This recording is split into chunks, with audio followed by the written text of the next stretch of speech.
Génesis capítulo 25, desde el versículo 19.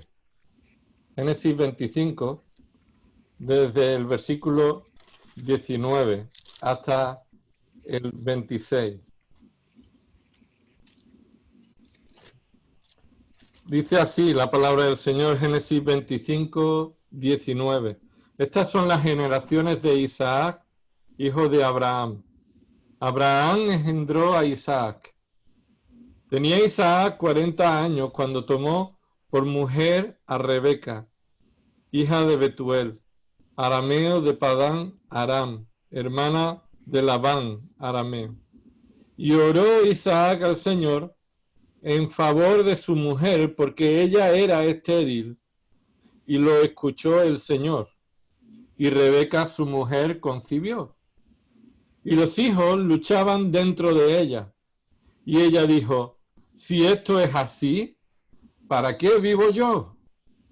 Y fue a consultar al Señor.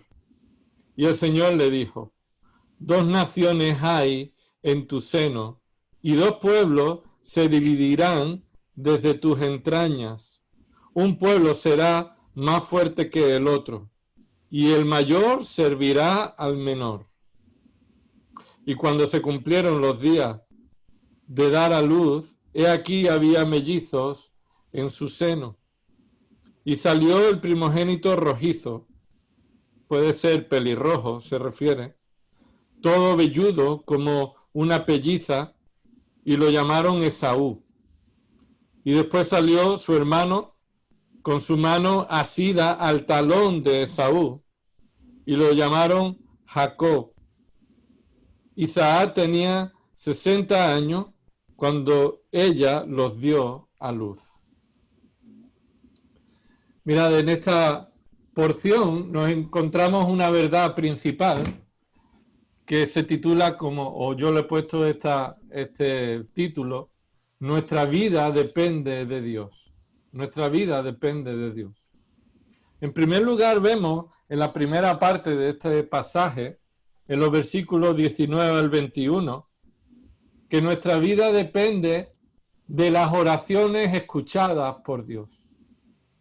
Nuestra vida depende de Dios, es el tema en el que estamos viendo en este pasaje, pero en estos versículos del 19 al 21, en primer lugar lo que vemos es que nuestra vida depende de las oraciones que son escuchadas por Dios. Jacob fue nieto de Abraham, Isaac fue su padre y Rebeca fue su madre, como hemos visto en este pasaje, la cual también era estéril como lo fue Sara. El pasaje que hemos leído dice que Isaac intercedió en oración por Rebeca.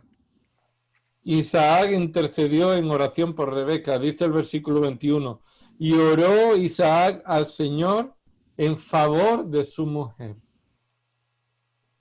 Así que Dios escuchó la oración de Isaac y la promesa dada a Abraham se cumple por la obra poderosa de Dios. Es decir, Dios va a cumplir lo que prometió a Abraham en la vida de Isaac y en la vida de Jacob.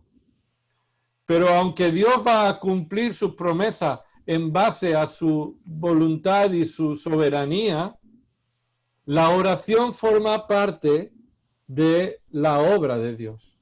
Es decir, Dios ha establecido que por medio de la oración Dios vaya a responder para cumplir su propio plan. De esta manera vemos que la oración de Isaac a favor de su mujer tiene un resultado que hace posible que se cumpla el plan de Dios, y es que Dios escuchó esa oración. Versículo 21, y lo escuchó el Señor.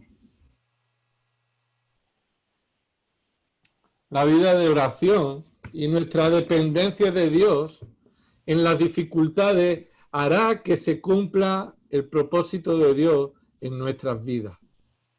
No solamente debemos confiar en que todo lo que Dios permite en nuestra vida está dentro de su plan soberano y eso para nosotros nos trae confianza absoluta. Sino que eso no elimina nuestra responsabilidad de orar. No debemos dejar de orar. Y nuestra vida de oración siempre es menor y más débil de la que debería ser. No debemos dejar de orar. Dios va a cumplir su plan por medio de escuchar nuestras oraciones, especialmente aquellas oraciones que se realizan conforme a la voluntad de Dios. Así que sacamos de aquí, de estos versículos, que nuestra vida depende de Dios, en especial cuando nosotros oramos y Dios escucha nuestras oraciones. Y lo hemos visto en estos versículos 19 al 21. No había manera de que pudiera Rebeca tener hijos. Y Isaac oró al Señor y el Señor escuchó. Y Rebeca concibió. Ahí hay una cadena, ¿verdad? Isaac ora a favor de ella, Dios escucha. El resultado, Rebeca concibe. Algo sobrenatural. Así que, hermanos, oremos, no dejemos de orar, no porque confiemos en que Dios es soberano y tiene el control de todas las cosas, eso significa que no debemos orar. Dios va a hacer todo como Él quiera, no hace falta que yo ore. Eso no es lo que la Biblia nos enseña. La Biblia nos enseña a que oremos sin cesar, a que oremos continuamente, a que intercedamos al Señor, para que el Señor cumpla conforme a su voluntad aquello que Él ha planeado desde antes de la fundación del mundo. En segundo lugar, quiero que veáis los versículos 22 al 26, una verdad que aquí se encuentra también. Hemos dicho que nuestra vida depende de las oraciones que son escuchadas por Dios. En segundo lugar, nuestra vida depende de la dirección de Dios. De la dirección de Dios. Fijaos cómo hemos leído el versículo 22. Y los hijos luchaban dentro de ellas. Cuando Dios escucha la oración de Isaac, que es conforme a la voluntad de Dios, Dios hace que Rebeca conciba. Pero cuando Rebeca concibe no de una manera natural, o sea, no lo que normalmente las mujeres conciben, que son un solo bebé, sino que hay un hecho que no es usual y es que ha concebido mellizos, no uno, sino dos a la vez. Y sucede que en los versículos 22 nos dice que estos niños, estos mellizos, estaban luchando dentro de ella.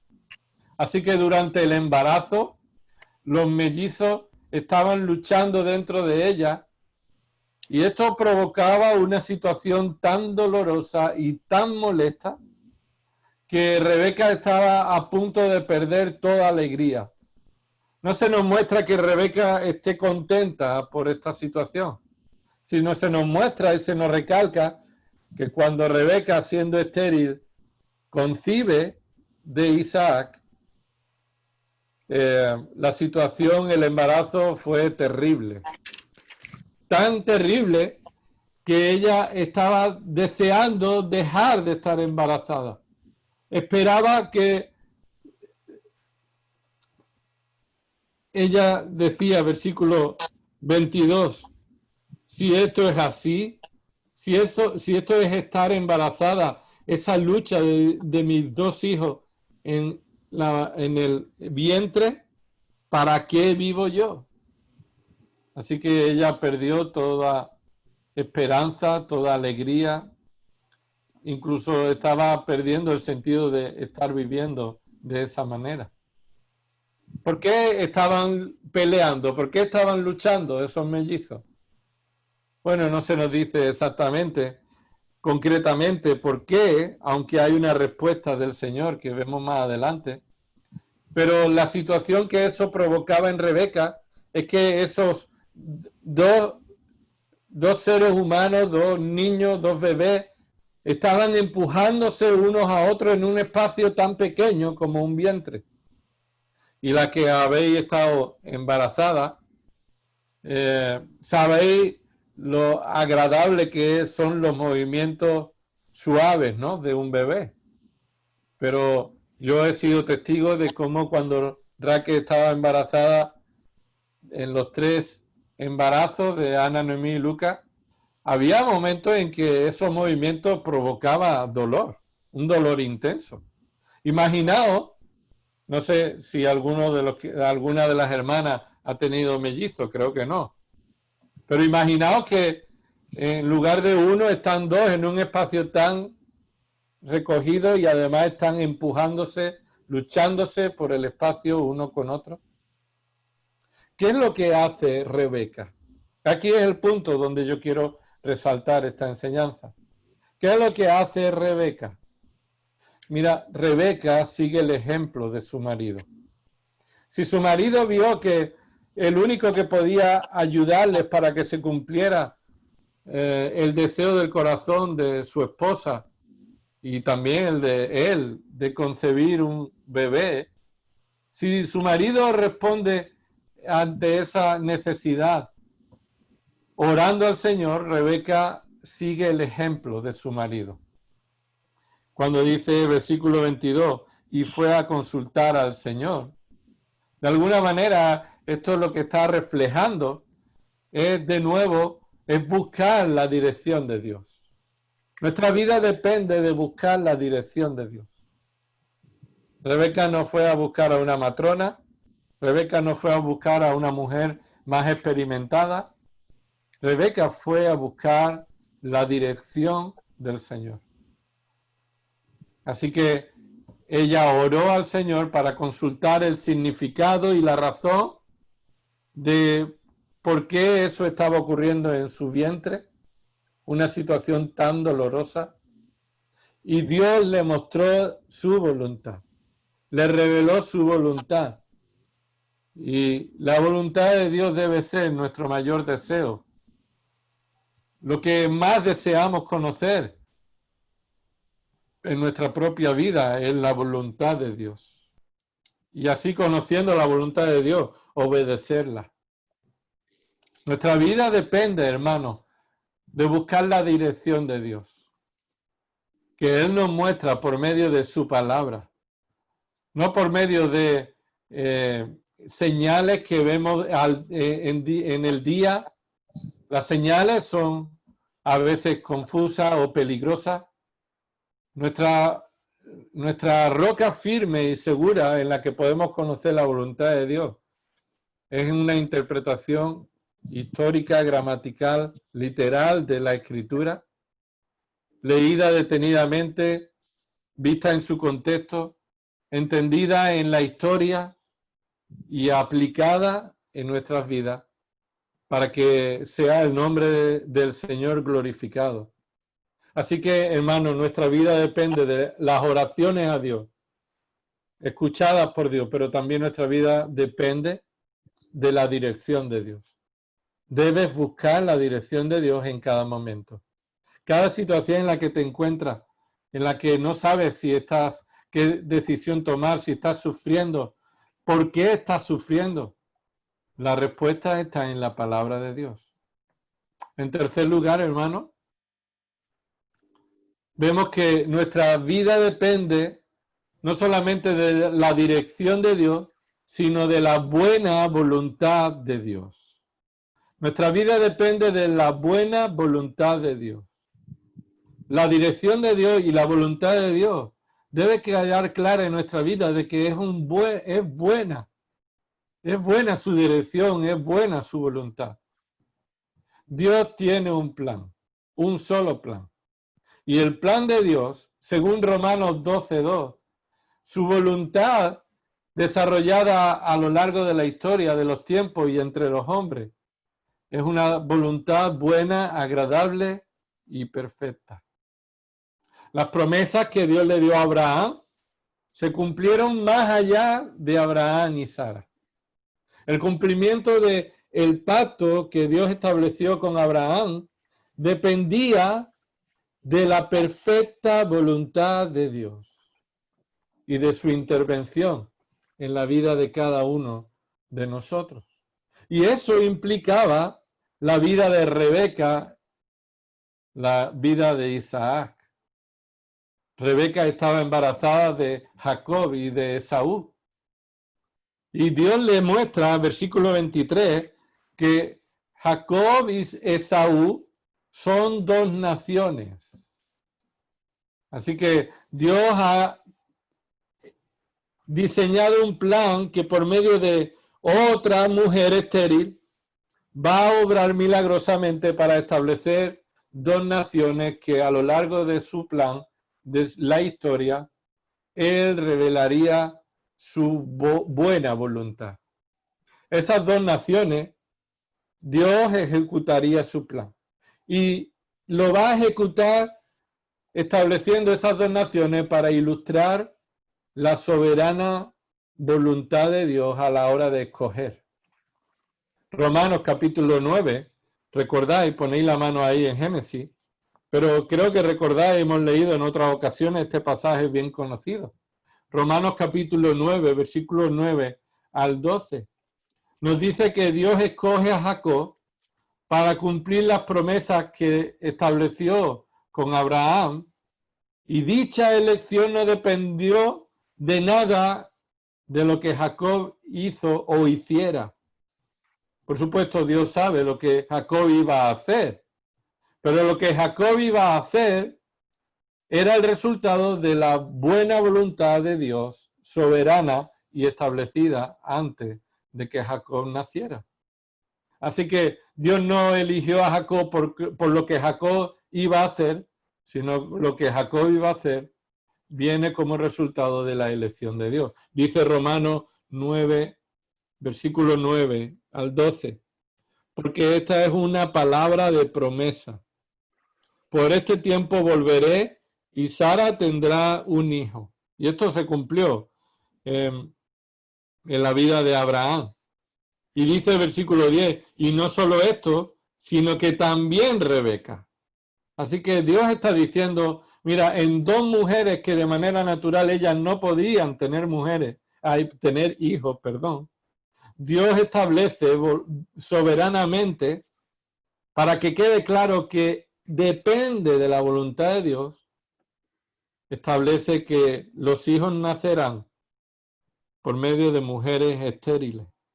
Y dice el versículo 10, cuando concibió mellizos de uno, es decir, de nuestro padre Isaac, versículo 11, hay un paréntesis ahí explicando, porque cuando aún los mellizos no habían nacido y no habían hecho nada, ni bueno ni malo, y hay un propósito. Dice, para que el propósito de Dios, conforme a su elección, permaneciera no por las obras, sino por aquel que llama.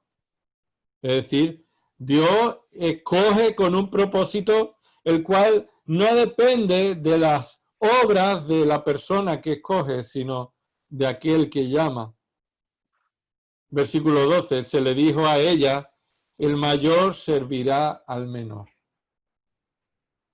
Yo creo que de alguna manera Isaac y Rebeca no llegaban a entender lo que estaba sucediendo en su familia. Y Dios obra de una manera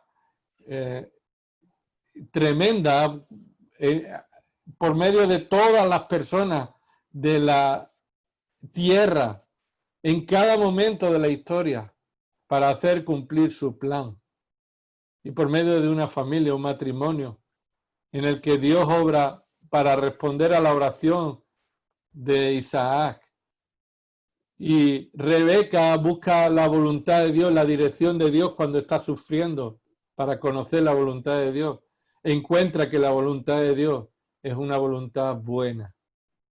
Dios no está limitado con las costumbres humanas, ni las tradiciones, ni las tecnologías. No hay nada que limite a Dios. Antes de que Esaú y Jacob nacieran, Dios escogió a Jacob para que fuera servido por Esaú. Esto significa que, al contrario de la tradición y de los derechos personales legítimos, la voluntad establecida por Dios es que el mayor servirá al menor. Y debemos estar dispuestos a adaptarnos a la voluntad y a la revelación de Dios y no esperar que Dios responda a nuestras oraciones según nuestras expectativas. Dios amó a Jacob y aborreció a Esaú. Y eso es determinante. Lo que Dios tenga preparado, debes estar dispuesto a que se cumpla en tu vida. En cuarto lugar, hermano, para terminar, nuestra vida depende de la obra de Cristo. Nuestra vida depende de la obra de Cristo. Cristo es supremo en la historia. Nada sucede en la historia que no tenga que ver con Cristo. Cristo es el centro de Génesis 25, 19 al 26. Cristo es el centro de esta historia. De alguna manera aquí no vemos a Cristo, pero todo esto se está cumpliendo para que la promesa de que el Cristo, el Dios hecho hombre, venga a la tierra, sea realidad. Así que Cristo es supremo, como se nos recordaba el domingo pasado. Cristo es supremo en nuestra redención, en nuestra salvación. Y no podemos ser perdonados ni estar en paz con Dios si no es por medio de los méritos de Cristo. La elección de Dios sobre Jacob y Esaú está relacionada con la venida de Cristo como hombre. Quiere decir que los descendientes de la promesa de la bendición a Abraham no son los que descienden por derecho natural.